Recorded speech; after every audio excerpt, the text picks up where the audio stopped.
10 વિષય સામાજિક વિજ્ઞાન એમાં 13મું પ્રકરણ આપણે જોતા હતા.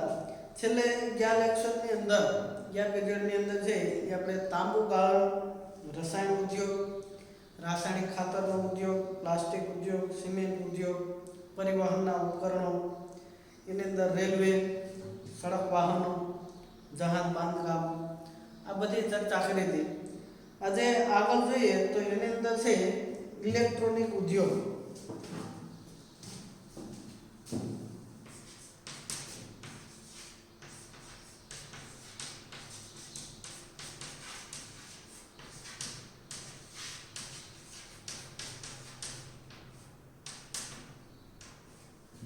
ઇલેક્ટ્રોનિક ઉદ્યોગ એ રેડિયો, સેટ, ટેલિવિઝન આ બધા ઉદ્યોગની સ્થાપનાની અંદર 1905 થી છે એ ભારતની અંદર શરૂઆત થઈ હતી, જેને ઇલેક્ટ્રોનિક ઉદ્યોગની શરૂઆત કહી શકાય. ભારત ઇલેક્ટ્રોનિક લિમિટેડ બેંગ્લોરની અંદર સ્થપાયું, જેનો હેતુ સેના, આકાશવાણી, હવામાન વિભાગના ઉપકરણો બનાવવાનો હતો. આજે ઇન્ડિયન સ્પેસ રિસર્ચ ઓર્ગેનાઇઝેશન એના સહયોગથી ઘણા ઇલેક્ટ્રિક ઉપકરણોનું નિર્માણ થાય છે.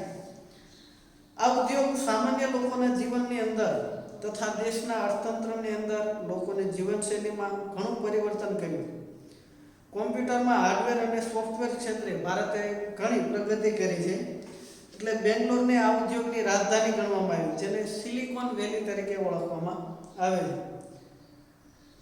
આ ઉદ્યોગના વિકાસ માટે સોફ્ટવેર પાર્ક, વિજ્ઞાન પાર્ક, પ્રૌદ્યોગિકી પાર્ક બનાવવામાં આવ્યો અને ભારતનું ભાવિ ઉદ્યોગ ક્ષેત્રે આ જે ઇલેક્ટ્રોનિક ઉદ્યોગ ક્ષેત્રે છે ભારતનું ભાવિ છે એ ઘણું આશાસ્પદ ગણી શકાય.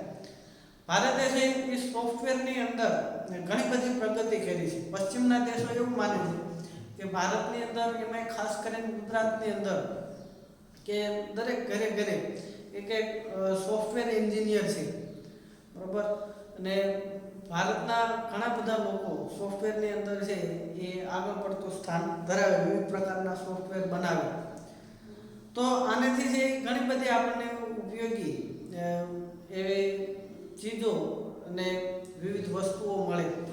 દાખલા તરીકે પ્રાચીન સમયની અંદર જે હવામાનની આગાહી છે એ થઈ શકતી નથી. જે ઇલેક્ટ્રોનિક ઉદ્યોગથી છે એ હવામાનની આગાહી થઈ કે ત્યાર પછી જે ઉપગ્રહો હોય એની અંદર વિવિધ પ્રકારની જે કંઈ સુવિધાઓ દ્વારા, બરાબર, પાણી, ખનિજો આ બધાના છે એ એક્સરે દ્વારા છે એ આપણને માહિતી મેળવી શકાય. તો આ બધું ઇલેક્ટ્રોનિક ઉદ્યોગને કારણે છે એ શક્ય બન્યું છે.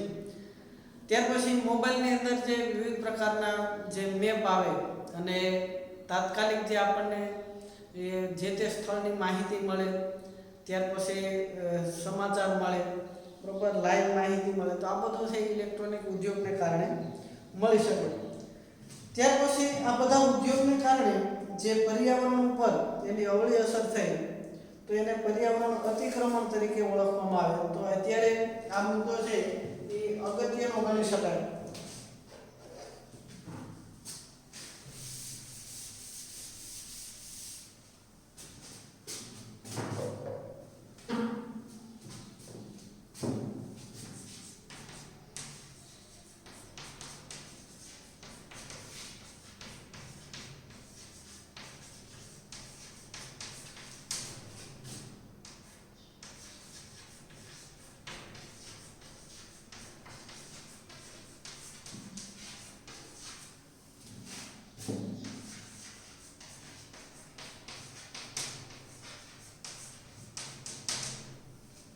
ઔદ્યોગિક પ્રદૂષણ અને પર્યાવરણીય અતિક્રમણ.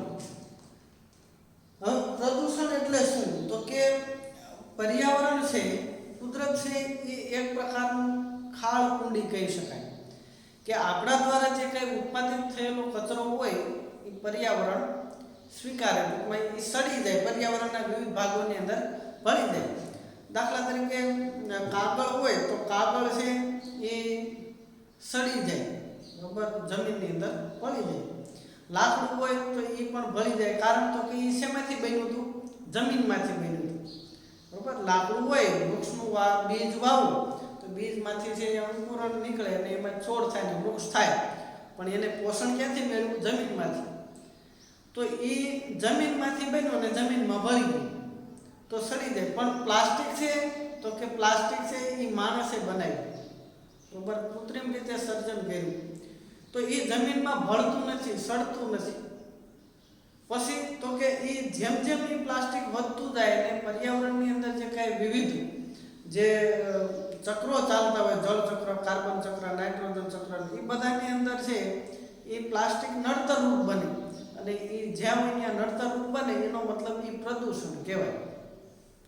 તો એ પ્લાસ્ટિક છે, પછી વિવિધ નકામા વાયુઓ છે, આ બધી વસ્તુ છે એ નડતરરૂપ બને ત્યારે પ્રદૂષણ કહેવાય. અને એ પ્રદૂષણને કારણે પર્યાવરણની ગુણવત્તામાં જે ઘટાડો થાય એને પર્યાવરણનું અતિક્રમણ કહેવાય. કે પર્યાવરણની ગુણવત્તામાં ઘટાડો થવો એટલે પર્યાવરણીય અતિક્રમણ. અને કૃત્રિમ ચીજો છે એ પર્યાવરણને નડતરરૂપ બને તો એને પ્રદૂષણ કહેવાય. તો સામાન્ય રીતે પ્રદૂષણ કેટલા પ્રકારના હોય? તો કે 3 પ્રકારના વધારે પ્રદૂષણ છે, બરોબર. જમીનનું, હવાનું, અવાજનું અને પાણીનું. તો દેશની આર્થિક વિકાસમાં ઔદ્યોગિક ઉત્પાદનનો નોંધપાત્ર ફાળો છે. ઉદ્યોગે પ્રદૂષણમાં પણ વધારો કર્યો અને પર્યાવરણનું અતિક્રમણ થયું છે. કુદરત અને માનવ સર્જિત કારણોને લીધે પર્યાવરણની ગુણવત્તામાં ઘટાડો થાય એને પર્યાવરણીય અતિક્રમણ થયું કહેવાય, બરોબર. કે આપણે જે કાંઈ પ્રવૃત્તિઓ કરીએ અને એને કારણે પર્યાવરણની ગુણવત્તામાં ઘટાડો થાય તો એને અતિક્રમણ કહેવાય.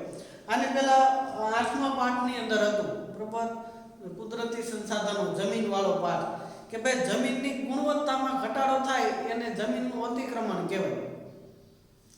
કે દાખલા તરીકે જમીનની અંદર તમે એક ધારા પાક લીધે રાખો અને જમીનની અંદર પોષક તત્વોમાં ઘટાડો થાય તો એ જમીનનું અતિક્રમણ કહેવાય. પ્રદૂષણ નહીં, અતિક્રમણ, એની ગુણવત્તામાં ઘટાડો છે, બરોબર. તમે એક જ ધારા પાક લ્યો, પ્રદૂષણ ક્યારે થયું કહેવાય? કે ભાઈ તમે એની અંદર છે એ રાસાયણિક ખાતરો નાખ્યા, જંતુનાશક દવાઓ નાખ્યા, બરોબર, અને બિનજરૂરી ચીજો છે એ જમીનની અંદર ભેળવી અને જમીનની ગુણવત્તા બગડી તો એને છે પ્રદૂષણ થયું કહેવાય. પણ એની અંદર પોષક તત્વોની અંદર ઘટાડો કરો તો એને અતિક્રમણ થયું, બરોબર. તો આ બધા કારણોસર છે પર્યાવરણની ગુણવત્તામાં ઘટાડો થાય. ચોખ્ખા વાયુઓ છે એની ગુણવત્તા, જે ચોખ્ખો વાયુ છે એની ઘટ જોવા મળે, બરોબર. હવા છે એ અશુદ્ધ બની જાય તો એ ગુણવત્તામાં ઘટાડો, એ હવાનું અતિક્રમણ થયું કહેવાય, બરોબર. તો ઉદ્યોગ થકી થતા પ્રદૂષણો મુખ્યત્વે 4 પ્રદૂષણો છે: હવાનું પ્રદૂષણ, જળ પ્રદૂષણ, ભૂમિ પ્રદૂષણ અને ધ્વનિ પ્રદૂષણ, બરોબર. હવાનું પ્રદૂષણ, ત્યાર પછી જમીનનું પ્રદૂષણ,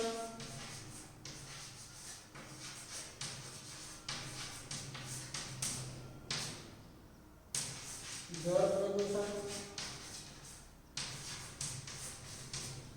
અને ધ્વનિ પ્રદૂષણ. ઉદ્યોગોની અંદર જે કાંઈ કારખાના ચાલતા હોય, બરોબર, એની અંદર જે નકામા વાયુઓ નીકળે, ઝેરી ધુમાડા નીકળે તો એને કારણે છે એ વિવિધ પ્રકારના ઝેરી વાયુઓ, કાર્બન મોનોક્સાઇડ, સલ્ફર ડાયોક્સાઇડ, આવા નુકસાનકારક વાયુઓ હવામાં ભળે અને હવા પ્રદૂષિત થાય. એને કારણે એસિડ વર્ષા થાય, બરોબર, ઓઝોન સ્તરમાં ગાબડા પડે. આ બધી કારણો છે એ આપણને છે એ નડતરરૂપ બને. ઔદ્યોગિક કચરાના કારણે જળ પ્રદૂષણ વધ્યું, બરોબર. વિવિધ પ્રકારનો ઘન કચરો કે પ્રવાહી કચરો છે જ્યાં ત્યાં ઠાલવવામાં આવે કોઈ પણ જગ્યાએ, બરોબર. નકામો જે પ્રદૂષિત જે કાંઈ વસ્તુઓ છે એ જે જગ્યાએ મૂકવામાં આવશે અથવા તો ઠાલવવામાં આવશે એ જગ્યાએ પ્રદૂષણ વધશે. તો એનાથી જમીનનું પ્રદૂષણ થાય, પાણીમાં નાખવામાં આવે તો પાણીનું પ્રદૂષણ થાય, બરોબર. પ્રવાહી કચરો હોય તો એ જળ પ્રદૂષણ કરશે, જમીનની અંદર ઉતરે તો એ જે જમીનની અંદર ભૂમિગત જળ હોય એને પણ પ્રદૂષિત કરે. એટલે પાણીની ગુણવત્તામાં ઘટાડો થાય, જમીનની અંદર ભળે તો જમીનનું પ્રદૂષણ થાય. એટલે આ બધી વસ્તુઓ છે એ યોગ્ય રીતે એનો નિકાલ થાય તો એની જે પ્રદૂષિત બીજી વસ્તુઓ સારી હોય, બરોબર, સારી જમીન હોય, સારું પાણી હોય, ચોખ્ખું પાણી હોય, કે કે ગુણવત્તાવાળી જમીન હોય એ પ્રદૂષિત ન થાય અથવા તો ઓછા પ્રમાણની અંદર થાય એવા જો યોગ્ય પગલાં લેવાય તો છે એ પ્રદૂષણની માત્રા છે એ ઘટાડી શકાય. એટલે કારખાનાના નિયમ અત્યારે ઘણા બધા ઉદ્યોગના એકમો છે કારખાનાના જે નિયમો હોય એને અવગણી એ ઔદ્યોગિક રીતે દૂષિત થયેલા પાણીને નદીમાં વહાવી દે અને પાણી છે એ પ્રદૂષિત બને. એને કારણે જે પાણીની અંદર રહેનારા જીવ હોય એને મુશ્કેલી ઊભી થાય. ધ્વનિ પ્રદૂષણ પણ માનવ માટે બહેરાશનું એક કારણ બને. ઉદ્યોગની અંદર જૂની મશીનરી હોય બરોબર, વધારે બિનજરૂરી અવાજ કરતા હોય એવી મશીનરી હોય.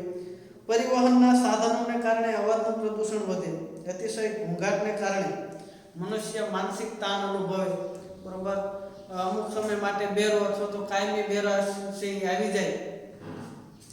તો એના માટે સમયાંતરે મશીનોની અંદર ઓઇલ પાણી કરવા જોઈએ, મશીનરી બદલાવી જોઈએ. તો એના કારણે છે એ પ્રદૂષણની માત્રાની અંદર ઘટાડો થઈ શકે. તો પર્યાવરણીય અતિક્રમણ રોકવાના અથવા ઘટાડવાના ઉપાયો, આ બે બાબતો છે એ અગત્યની છે.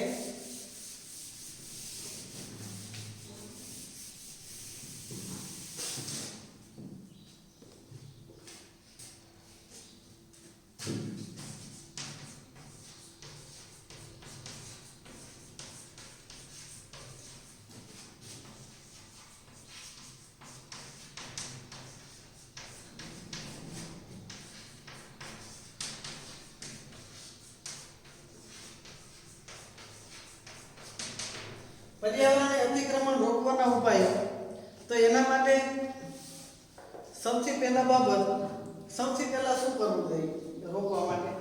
તો કે આયોજનપૂર્વક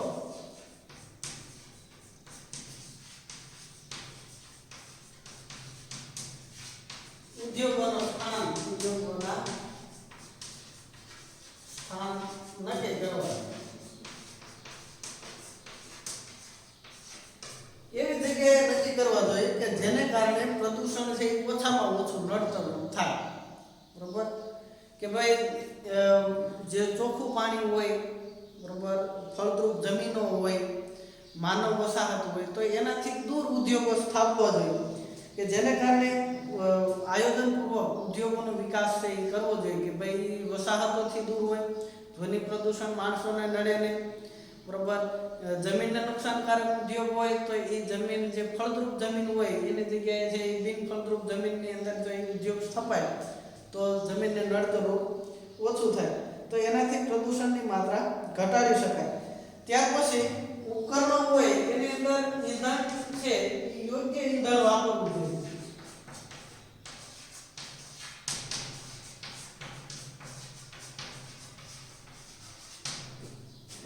જે મશીન જેના માટે બનાવ્યું હોય બરોબર, એની અંદર જે ઈંધણ વપરાતું હોય એ જ વાપરવું જોઈએ.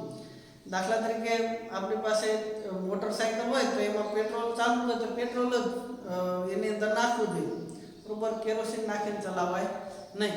એટલે એન્જિન છે એ યોગ્ય ઈંધણ નાખી અને ચલાવવું જોઈએ.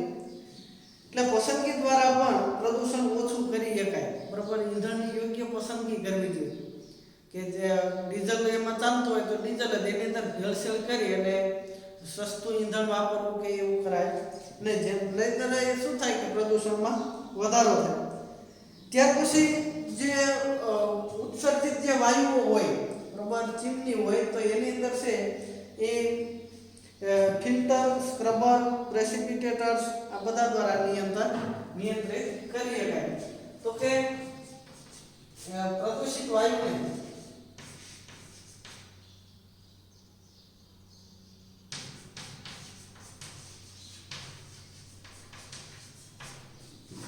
વિવિધ ઉપકરણો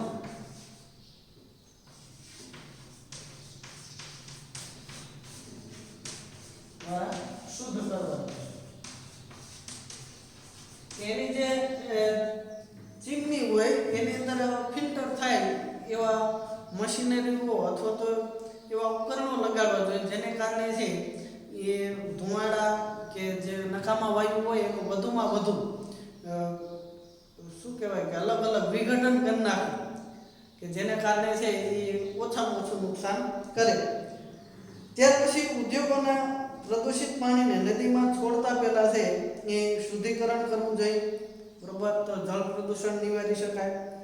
અને ઉદ્યોગોના દૂષિત પાણીને પ્રક્રિયા દ્વારા શુદ્ધ કરી શકાય અથવા તો એ ઉપયોગમાં બરોબર ન લઈ શકાય એવું હોય તો જે જગ્યાએ ઉપયોગમાં આવે એવું હોય, દાખલા તરીકે કારખાનામાં ઘણી જગ્યાએ મશીનરી ઠંડી રાખવા માટે જરૂર હોય પાણીની, તો અહીંયા પ્રદૂષિત પાણી ચાલે એવું હોય તો અહીંયા ચલાવવું જોઈએ, બરોબર, તો ત્યાં પછી શુદ્ધ અથવા ચોખ્ખું પાણી વપરાય નહીં.